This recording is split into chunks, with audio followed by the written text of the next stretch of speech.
Está começando o HQueiros, o seu podcast sobre HQs e coisas aleatórias. Olá, eu sou o Fábio Aniende. Olá, eu sou o Felipe Fares. Eu sou o Diego Lima. Bora para o tema de hoje.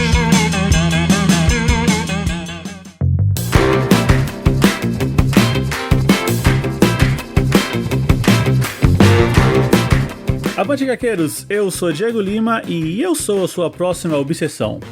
E aqui do meu lado tá ele, Fábio Aniende. Fala pessoal, eu não tenho uma frase pra hoje, mas eu sei que eu não queria estar na pele do Dylan dessa vez não, hein? Na maioria das vezes não, pra falar a verdade, né? Mas, pô, essa aqui foi embaçado. Isso que eu ia te falar, pô, você já se imaginou na pele do Dylan em alguma história, cara? Você é corajoso, hein? Ele é corajoso, né? Eu queria ter a coragem dele. Isso é bem admirável. Bom, hoje vamos voltar lá pra Itália, Fábio, ó. O tema que você mais gosta, vamos lá pra Bonelli. E hoje separamos aqui uma história do Dylan Dog, o detetive do mistério. Pô, aí, cara, que história, hein, cara? Um clássico moderno, né? Podemos dizer, né? A gente vai falar de Mater Morbi. Pois é uma história que já chama atenção desde a capa. Assim, tem a versão italiana, que tem a capa aquele na frente da árvore. Sim. Eu tenho a versão que saiu pelo Prime Edition da Mythos, que é ele abraçando a Mater Morbi aqui, que é sinistra. Cara, e a Mater Morbi é, tipo... É um mulherão, né? Mas toda cheia das cicatrizes nas costas, né? Então, tipo, meio... Sei lá. Apesar de tudo, não queria topar com ela, não. Pois é. E é interessante você falar assim, porque o Dylan Dog, a gente está acostumado a ver ele enfrentando fantasma, enfrentando lobisomem, vários seres malucos aí, né? Mas dificilmente algum vai ser tão sinistro quanto essa Mater Morbi aqui. E você já pensou que, dado o ponto de vista, ela é comparável a um perpétuo do Sandman? Perfeito. Porque assim, ela é a personificação de todas as doenças. Tipo, ela é a mãe de todas as doenças, né? Então, tipo, sei lá, é como se fosse a morte, só que pras doenças. Sinistro, só de imaginar, né? Assim, como se fosse todas as concentrações de tudo que é ruim em um só ser, né? Isso aí, cara, eu preferiria muito mais topar com a morte do Sandman. Que é até um ponto abordado aqui nessa história, né? Sim, sim. É até uma observação, né? Não literalmente a morte do Sandman, né? Mas... Pois é. Mas um recado que a gente tem que dar em relação a essa história é que, eu não sei se você identificou, mas me parece que isso aqui é muito fácil dar gatilho, viu? Dependendo do clima que o leitor tá vivendo, porque isso aqui pega em assuntos pesadíssimos. Pega mesmo. Ah, bom, eu não sei. Você leu a primeira vez pelo Prime Edition, né? Isso. Assim, a gente já tava no lockdown, né? Sim, sim. Então, assim, a gente tá vivendo tempos meio tenebrosos, né? Onde muita gente perdeu entes queridos por conta de uma pandemia e etc. Eu li isso aqui um pouco antes. Eu li em 2017 ou 2016, agora não me lembro, que foi quando a editora Lawrence lançou o formato italiano, que vinha com a capa original, que era ele olhando a árvore das almas. Ah, tá. Esse foi o primeiro lançamento no Brasil, foi pela Lawrence, no então. Brasil, foi pela editora Lawrence, isso aí. Agora eu já não lembro, a gente já fez um programa de Dylan Dog, eu tenho certeza que a gente já deu um panorama dos lançamentos do personagem no Brasil, né? Eu não sei se vale a pena eu repetir agora, ou quem quiser vai lá e olha e ouve o episódio anterior que a gente falou sobre o Johnny Freak. Não, é sempre bom, né? Quem gostar, ou quem quer conhecer aí, e sempre nos primeiros programas, quando o personagem aparece, que o Fábio faz esse geralzão aí, né? Faz todo o detalhamento. Mas, se quiser dar uma versão resumida aí do Dylan, cara, fica à vontade. Cara, resumidamente, então, Dylan Dog é um personagem italiano criado pelo Tiziano Sclavi, cujo foco, o personagem da Bonelli, cujo foco são histórias de terror e horror. Então ele enfrenta de tudo, desde vampiro, lobisomens, fantasmas, até horror Lovecraftiano, pesadelos da alma, pesadelos criados pelas próprias pessoas. E ele já foi publicado por algumas editoras no Brasil. A primeira a lançar o personagem no Brasil foi a editora Record, lá nos anos 90. Foram 11 volumes. Depois disso, a editora Globo, se não me engano, lançou uma história em um formato maior chamada Sucubo. Tivemos, então, a Conrad, que lançou uma coleçãozinha em 6 edições. Depois disso, tivemos a Mythos, que lançou a sua primeira versão do seu formatinho em 40 edições. Depois que a Mythos largou, uns 10 anos depois, por aí, a Lawrence foi lá e lançou 3 edições. E aí depois a Lawrence Amitos retomou os direitos do personagem e vem lançando desde então. E até que os fãs de Dylan Dog estão bem servidos no Brasil atualmente, porque a gente tem a publicação do Dylan Dog com as histórias mais clássicas, a gente tem o Dylan Dog nova série com as histórias mais atuais, a gente tem o Dylan Dog Graphic Novel, que já saíram 5 edições e o Mother Morb foi lançado dentro dessa coleção, e a gente tem também o Dicionário do Pesadelo, que até então só saiu uma edição. É muita coisa, hein? Ô, louco, cara. Eu mesmo não imaginava que era tanta coisa assim. Achei que só o Tex que reinava aqui. Cara, o Dylan Dog talvez esteja ocupando aí um glorioso segundo lugar, hein?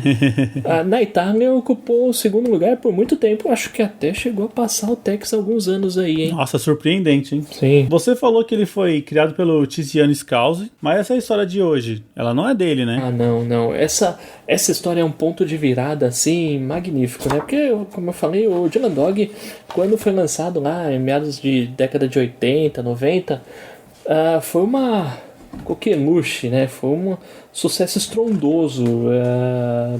Chegaram a fazer festivais de horror inspirados no personagem, assim, vendia muito. Com o passar do tempo, foi dando uma caída, né? E aí, assim, trouxeram novos roteiristas, novos editores, e um desses editores é o autor dessa história, o Roberto Recchioni. Na época era só apenas o roteirista, né? E, assim, ele junto com o editor da época tiveram a ideia de dar uma revigorada no personagem, uma revitalizada, e essa história Mater Morbi meio que marca isso, marca um momento, um novo ponto de virada pro personagem, onde ele passa a se tornar relevante novamente, editorialmente falando. Essa história, quando eles lançaram, pra você ter uma ideia, chegou a ter crítica, acho que falaram disso na televisão, teve deputado xingando, tipo de coisa que quando provoca clamor, o pessoal costuma xingar na TV. Pois é. É curioso você falar que essa história ela é um ponto de virada no personagem aqui, porque a gente meio que tem quase que um renascimento também, né? Do próprio personagem. Nessa história, né? Sei lá, é comparável com talvez dadas as devidas proporções, a queda de Murdoch do Frank Miller, né? Pois é. O personagem se lasca e depois ele volta novinho em forno. Então é a vida imitando a arte aqui, né? Porque como você falou, o Dylan teve um ponto de virada aí na sua trajetória. Sim. Cara, é uma história, assim, surpreendente, viu? Eu admito, eu não tô em dia com as histórias recentes aí do Dylan que a Mitos tá lançando. Tô terminando alguns outros personagens que eu quero ver antes de me dedicar ao Dylan, mas tá chegando a hora. Então, eu quero muito seguir isso aqui, mas... Pô, essa história eu li assim que a Lawrence lançou e reli agora no Prime Edition pra fazer o programa. Aí é uma baita história. E a Mater Morbi é um baita personagem também. Ela aparece em outras edições, você sabe? Sim, essa história saiu na Itália em 2009. Como eu falei, recebeu muita atenção da mídia italiana, rendeu um monte de polêmica e tal, ou seja, deu um burburinho, né? Só em 2016 que foram usar a personagem de novo. E foi numa outra história, que eu já não acho tão boa quanto essa, mas também é legal, que é a Mater Dolorosa, que também saiu nessa coleção de graphic novel do Dylan Dog. No caso foi a número 1. Então, tipo, a primeira graphic novel do Dylan Dog é uma continuação dessa. Ah, isso que eu ia te perguntar, então é uma sequência mesmo. É uma sequência, se você pega só a Mater Dolorosa pra acompanhar, você fica meio boiando, sem ter lido a Mater Morbi. E é uma boa porta, né, pra apresentar pra novos leitores essa história. Ah, Mater Morbi é ótima. Putz, mano, é uma ótima história. A maioria das histórias da Bonelli você pode pegar e ler e você vai curtir, né? Mas quando você já acompanha o personagem, tem um gostinho extra. Isso é verdade.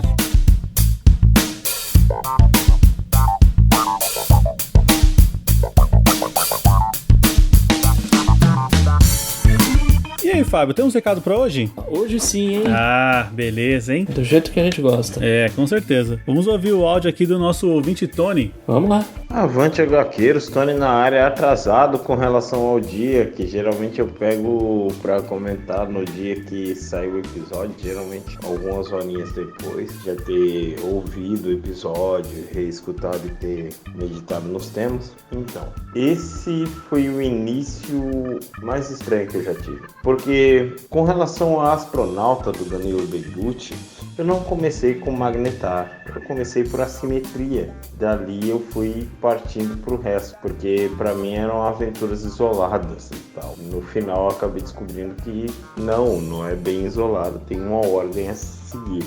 Eu admito que Magnetar ele foi um quadrinho que meio que bateu comigo na ocasião que eu li, porque eu estava sozinho numa cidade, longe dos meus familiares, solteiro na época, numa crise de depressão do caralho, porque tinha acabado de perder mulher e filhos, tinha me separado, né?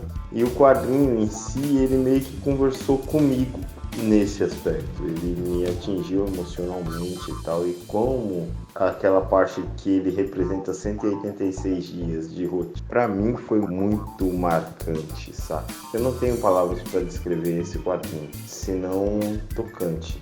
Talvez aqueles que tenham vivido uma experiência de solidão muito grande possam ter nesse quadrinho uma forma de buscar uma saída. Foi uma experiência foda e tipo um programa sensacional. Que venham os outros da série do Astronauta. Eu não gosto de todas as Graphic MSP, mas se eu puder recomendar, pega Fuga, o Louco, né, do Rogério Coelho. Seria um ótimo complemento também. Já que vocês estão falando de Graphic MSP, vamos por essa que, porra, é sensacional. Bom, Tony, primeiramente, muito obrigado aí pela sua participação. É sempre muito bom a gente saber mais ou menos, né, o impacto dos nossos programas aí e alinhar com a história que você leu, né, e o período que você estava da sua vida. Com certeza a história ganha outro significado, né? E também, né, levando em consideração aí que por mais que você tenha começado não na ordem correta, né, lendo O Astronauta, tenho certeza que você conseguiu absorver toda a mensagem aí e ainda conseguiu desfrutar, né, da obra. Em relação ao Louco, Louco é uma história que tá sempre rondando aqui, né, Fábio? Porque desde o começo, quando a gente fez o programa sobre o filme da Turma da Mônica, o Fábio já trouxe ela meio que pra pauta, né? A gente só não gravou ainda. Cara, eu tô sempre falando, meu, do Louco é uma das melhores, Você chegou a ler já, Diego? Não, ainda não. Ainda não? Cara, eu gosto da maioria das Graphic MSP. Tem uma outra que eu acho mais ou menos e uma que eu realmente não gosto.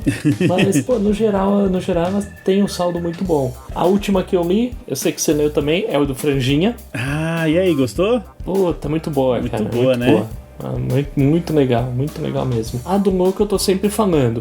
Então... uma hora ela aparece. Uma hora ela vem. Eu não sei como que seria do programa, né? Porque é meio que uma viajeira, mas a gente liga o microfone e vê o que dá. Exato, se sair um programa louco, nada mais justo, né? É mais justo, né? Tá certo. É isso aí. Bom, então se você quiser fazer como o Tony aqui, participar aqui com a gente, é muito simples. Você pode mandar um e-mail para contato@gaqueiros.com.br ou mande um áudio para o nosso WhatsApp, que é o 11 96244 9417. E se você curte nosso programa e quer garantir que a gente continue, né, por mais tempo aí produzindo conteúdos para vocês, é muito simples. Participe da nossa campanha de financiamento coletivo, estamos no PicPay e no Catarse. Acesse lá, conheça nossas recompensas e a partir de R$5 você já entra num grupo lá onde tem nossos padrinhos, tem a gente para trocar ideia o dia inteiro. Também participa de sorteios mensais de quadrinhos que a gente faz lá no YouTube, né, em lives. Todo último final de semana do mês é aberto, então você pode chegar lá, interagir na live com a gente, ver como é que funciona. E também tem acesso aos episódios secretos, que são episódios que só os nossos padrinhos têm acesso. É bastante coisa, hein, Fábio? Já dá pra chegar lá e ter bastante conteúdo pra aproveitar. Cara, se você pagar R$5 por mês, você já ganha mais 150 episódios, cara. E ainda pode virar R$5 em quadrinhos, né? Se você for sorteado. Então, e uma hora ou outra, cara, você vai ser sorteado. Então, tipo, é um investimento que volta, cara. Cara, eu me sinto Silvio Santos, cara. É verdade. Quem quer quadrinho? Quadrinho, pois é. Tá certo, tá certo. Pois é, então é bacana.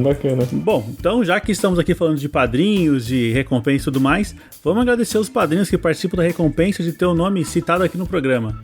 Muito obrigado ao Jean Correia, ao Renato Seiji, ao Fernando Petrucci, ao Bruno Cordeiro, ao Luiz Garcia, ao Felipe Mota, ao Gabriel de Moura, ao Ian Dias, ao Márcio Vasconcelos, ao Francisco Delmo, ao Elton Barbosa, ao Fernando Costa e ao Diego Souza. Pessoal, vocês são incríveis e aos padrinhos que não participam dessa recompensa, o nosso muito obrigado também. Então é isso, né? Bora voltar lá pra Mater Morbi, descobrir o que ela nos aguarda?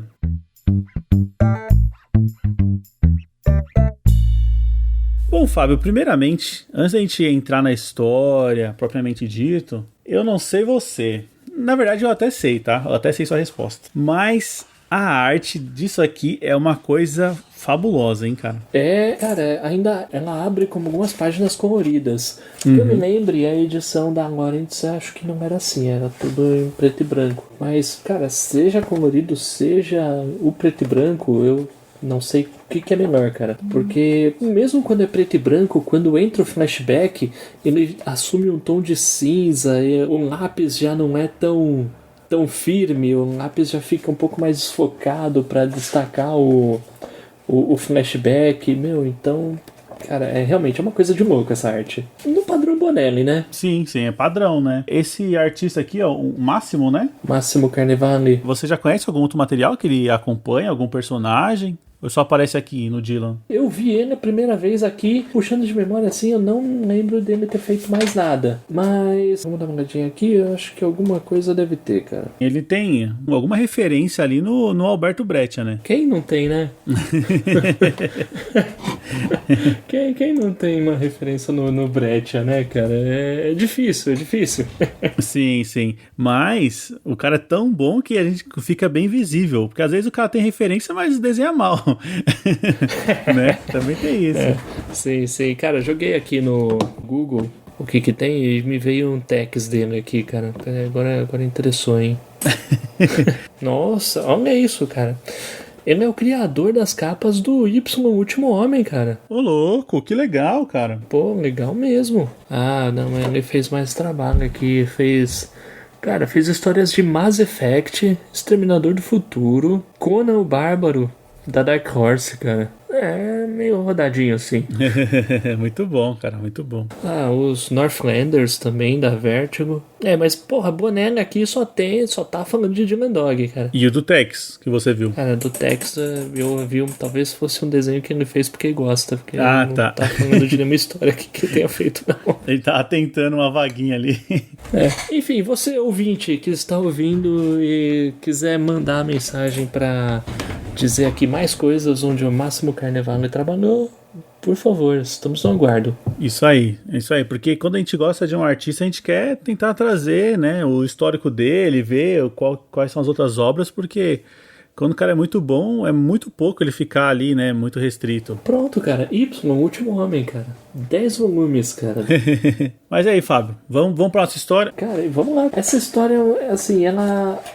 Poxa, com certeza é a abertura mais diferente de Dylan Dog que você poderia esperar, cara. Porque aqui, assim, ele simplesmente tá lá com a mulher da vez, né? Já tá nos finalmente na primeira página e ele tem um mal súbito e ele é enviado pro hospital. Como todo mundo que já esteve no hospital passa por aquela bateria de exames, né? Ele toma um contraste, vai fazer a ressonância e ele fica lá, ele fica internado. É bem estranho porque, como você falou, não é esperado, né, de uma história do Dylan Dog, a gente já chegar meio que perdendo o personagem, porque a gente gosta de ver ele em ação. Só que mal a gente sabia que a ação vai acontecer dentro da cabeça dele, né? Não só na cabeça, né? Porque...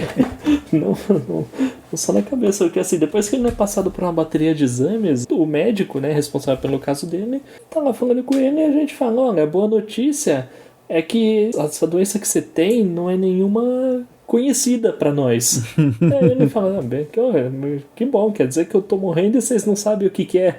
É basicamente isso. E assim, aí o doutor fala, não, mas tudo bem, nós vamos fazer uma punção, a gente vai fazer mais buscas, etc.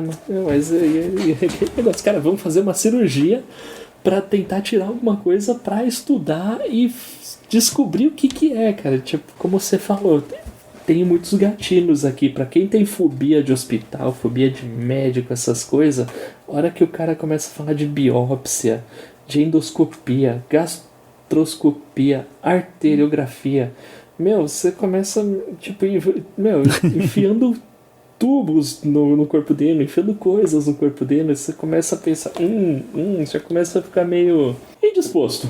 Parece que é em você, né, cara, dá aquela aflição. Pois é, e essa história, né, eu não sei, ela conduz isso de um jeito que é pra arrepiar mesmo, porque, assim, é aquela coisa. Cara, quem já passou por uma cirurgia, assim, sabe, você vai ser anestesiado, você vai perder o controle, você vai ficar à mercê de enfermeiros, médicos que estão lá, tipo... Vai saber o que esses caras vão fazer. A verdade é essa. Olha o desconfiado aí. Não, a gente acredita que são ótimos profissionais, estão ali fazendo o máximo, né? Por você, mas... É verdade.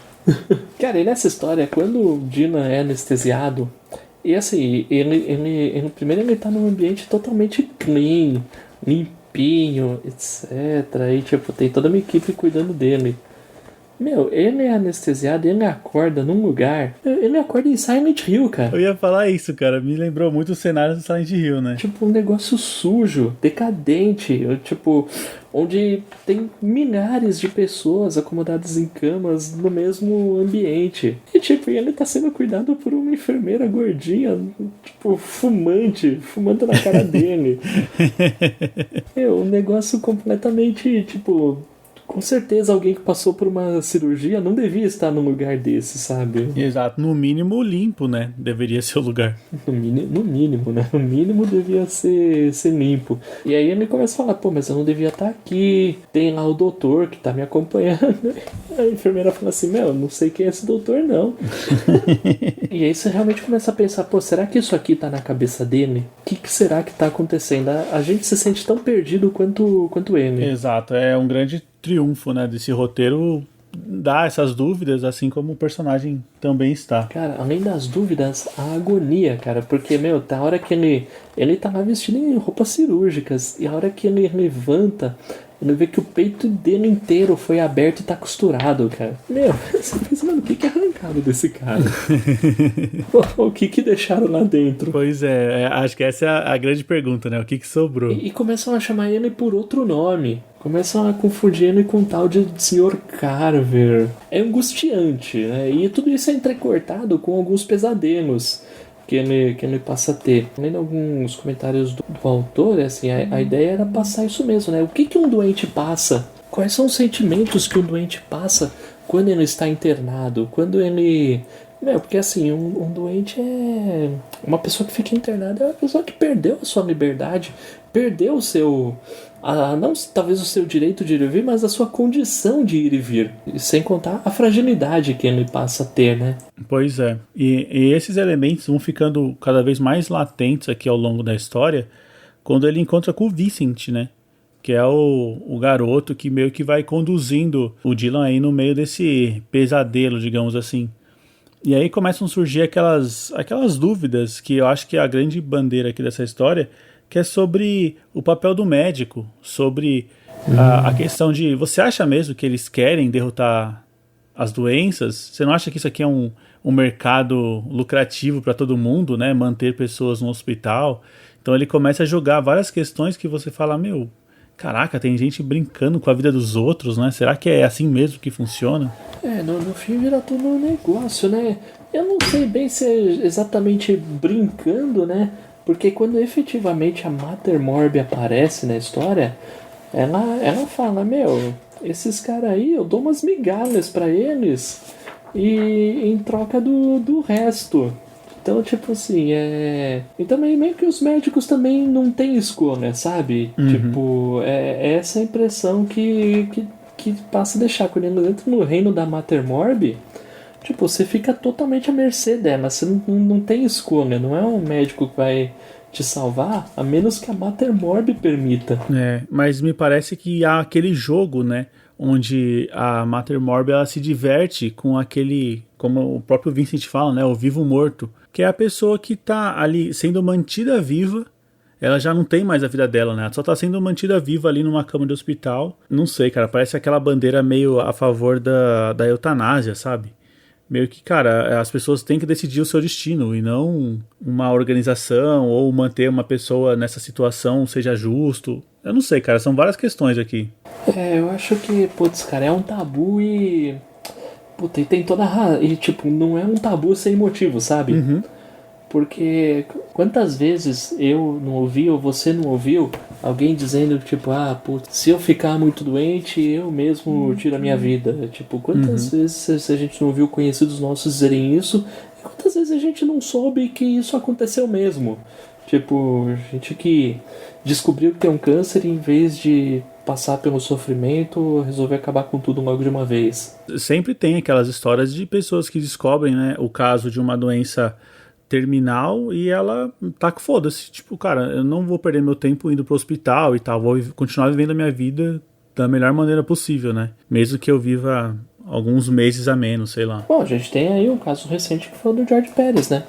Verdade. Porque ele tacou foda-se, né? Mas, tipo, ele, como era, por ser uma doença terminal, ele pensou, quer saber? Eu não vou fazer o tratamento, eu vou viver aqui e aproveitar o que resta da minha vida. Na minha família eu tive um exemplo mais ou menos assim também. Que a pessoa não quis fazer fisioterapia porque sabia da dor do processo, né? Quimioterapia, né? Quimioterapia, isso mesmo. Pois é. Então, assim, eu acho que é uma decisão, assim, muito particular, sabe? Porque muitas vezes, aqui, assim, a própria história aborda isso. Às vezes a pessoa tá tão fragilizada que ela, sei lá, às vezes, tipo, às vezes ela acaba querendo desistir, talvez nem fosse o caso, sabe? Então, por isso que eu penso que não é um tabu à toa. Sim, sim. E aí a gente chega aí no caso do Vincent, né, que você já comentou, um garoto de 15 anos que o Dylan começa a encontrar em delírios, né? Nos delírios do Dylan começa a encontrar esse garoto, Vincent, que ele passa a descobrir que também sofre de uma doença terminal e, apesar dos 15 anos, já fez, assim, dezenas de cirurgias. E vive, praticamente mora no hospital e ninguém sabe a cura dele. Também é um refém da Mater Morbi, digamos assim. É uma boa palavra, né?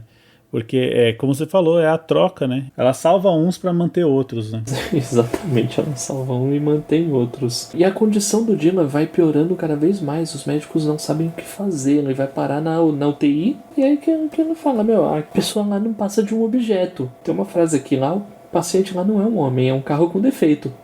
E é tratado desse jeito. Não tem janela, não tem TV, não tem ninguém pra conversar. Você fica lá deitado, definhando, esperando uma melhora. É o famoso milagre, né? Sim.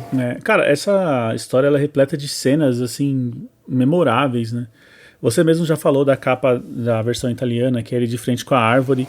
E aqui, quando ele tá, né, diante da árvore, é um momento assim, bem impactante, né? Porque é uma árvore onde os frutos são corpos humanos, cara. Que coisa louca. Absurdo. Absurdo. Quem imaginou isso, cara? Muito legal, velho. E assim, a, entre aspas, grande vilã da história, ela só vai aparecer depois da metade da edição, né? Ela chega a ser mencionada pelo Vincent um pouco antes, mas aí novamente um delírio. Dessa vez o delírio do Dylan faz ele pensar que ele é um fruto dessa árvore. Nesse delírio a própria Mater Morbi passa a dialogar com ele, né? E a Mater Morbi é esse personagem que a gente já falou. É uma mulher vestida em roupas de couro, cheia de cicatrizes, né? É bem aquele estilo dominatrix. É isso aí. Né, bem sedutora e tal, onde fica evidente, né, o poder que ela tem sobre as pessoas. E aí ela começa a revelar, né, apesar de tudo, né, ninguém gosta de mim, né, as pessoas podem até... Muitos admiram a guerra, muitos até chegam a dialogar com a morte, a admirar a morte, mas doente, quem gosta de ficar doente? Me aponta alguém. Cara, é um perpétuo perfeito. É um perpétuo perfeito, cara. E tem até o D no nome, cara, doença. Ô, louco, olha isso, cara. O Neil Gaiman vacilou. O Neil Gaiman perdeu nessa aqui, cara.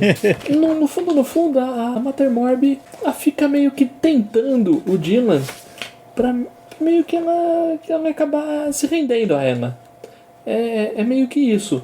Só que, e assim, enquanto ele não se rende, ele fica nessa, ele fica definhando. Literalmente definhando. E aí ele descobre que aquele primeiro médico, no fundo, a gente chega num ponto onde você falou, né? Tipo, ela é como uma deusa para os médicos, né? Ela é uma divindade que tem que ser gradada com sacrifícios, né? E tanto é que o primeiro médico começou a tratar do Dylan, descobriu um câncer no pâncreas e ele preferiu tirar a própria vida a virar mais um brinquedinho nas mãos dela. Ela tá carente, né, Fábio? Muito. É o que você falou, ninguém gosta da doença.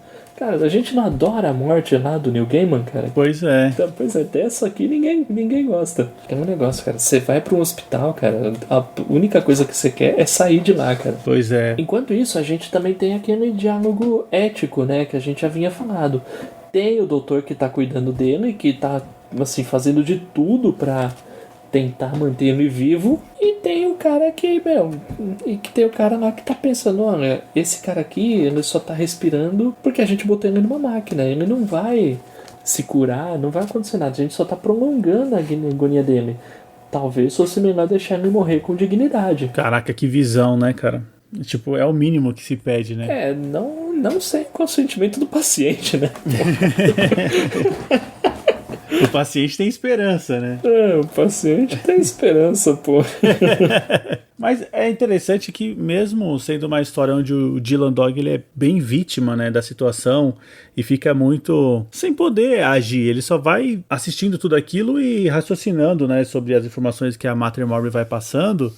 A gente vê aqui, pelo menos no final aqui, ele sendo o Dylan que a gente tá acostumado, né? Foi lá e pegou a Mater Morbi, cara.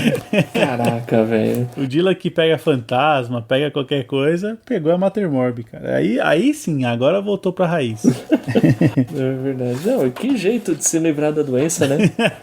Que jeito, cara. Isso sim foi loucura total, cara. E assim, ela tá lá torturando ele. Aí ela fala, olha, eu gosto de você, eu não quero que você se consuma muito rápido. Ela fala, seja bonzinho comigo que eu vou ser boazinha com você. Caramba, mano, isso é um roteiro de cine privê, cara. Não, agora já tem ouvinte mudando já a descrição lá no Tinder, cara. Usa essa frase aí, ó. Seja bonzinho comigo que eu sou bonzinho com você. Vai dar certo.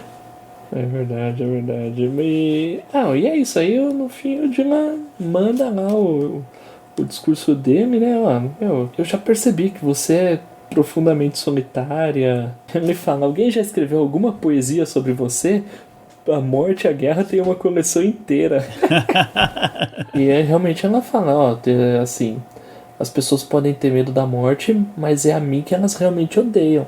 As pessoas preferem morrer em campos de batalha e não em suas camas, nos meus braços. Todo mundo te despreza e eu sou sozinha. E aí no fim ele fala, então tá certo, fugir é inútil, tudo que eu posso fazer é te aceitar. E aí sim ele pega ela de verdade, cara. Pegou a doença. Pegou a doença. Pois aí, é. Inexplicavelmente ele fica bom. Você viu que antítese, cara. E a gente vê que muito disso não foi delírio, ele realmente... Ele ficou ruim, ele ficou mal, ele foi operado, ele tem aquele rasgão na barriga dele da cirurgia. E é isso, cara. Ele meio que aceitou a doença. E aí, por conta disso, a doença meio que regrediu e de vez em quando ela volta. É isso. E ainda ele deixou saudade, né? Porque a gente tem aqui a Mater Morbi falando que ainda gosta dele. Pois é. Dylan é incrível, cara, é incrível. Isso aí. E aí a gente acaba vendo do Vincent que, por algum motivo, a Mater Morbi acabou deixando ele ir, né? Deixou ele parar de sofrer e ele acaba falecendo, né? Era o desejo dele, né? Sim. Mas, cara, essa história... Quando a gente começa a falar de horror, acho que poucas histórias chegam nesse nível. Porque, cara, no fundo, ele continua à mercê dela e, assim, ela pode voltar a qualquer momento, sabe? Então, tipo, não é uma... É um daqueles filmes bem horríveis, tipo, onde... pra não dizer que o mal vence, tipo, o mal vai vencer uma hora ou outra, é isso. Não tem a questão do final feliz aqui, né? Ele só adiou. Ele só adiou, é isso aí. Cara, história muito boa, viu? Muito boa. Fica recomendadíssima aí essa versão da Mitos, que é a versão que é a mais recente, né? 2021, e tá fácil aí de você achar nas bancas, achar na Amazon aí, porque vale a pena. Eu acredito que a versão da Lawrence quem for procurar, acho que vai apanhar um pouquinho. Era daquele formato mais padrãozinho, né? Formato italiano, sim. Uhum. Sim. A Lawrence lançou só 3 edições. No fundo, a ideia deles era... em 2016, o personagem estava fazendo 30 anos. E como ele não era lançado no Brasil há muito tempo mesmo, mas uns 10 anos praticamente, eles resolveram pegar os direitos dos personagens e lançar aí uma história representativa de cada década do personagem. Uma de 80, 90, depois de 90 a 2000, depois de 2000 a 2010, creio que é isso. E a de 2000 a 2010 foi Mater Morbi. Ótima representação. Sensacional. Bom, pessoal, então é isso. Espero que vocês tenham curtido aqui, né, o nosso bate-papo sobre Dylan Dog e Mater Morbi. E se você conhecia a história, né, se você já leu aí, qual foi o momento que você leu que você tava na sua vida aí, porque essa história, com certeza, ela vai pegar cada leitor de uma maneira diferente. Conte pra gente, cara. Vai lá no e-mail, no contato@hqueiros.com.br ou mande um áudio, né? Participe aqui ativamente com a gente no número 11 96244 9417. Siga a gente nas redes sociais, estamos no Facebook e no Instagram, @podcasthqueiros, e confira a nossa campanha de financiamento coletivo, estamos no PicPay e no Catarse. Bom, Fábio, é isso aí, nos vemos na próxima semana? Com certeza. Beleza, valeu. Falou!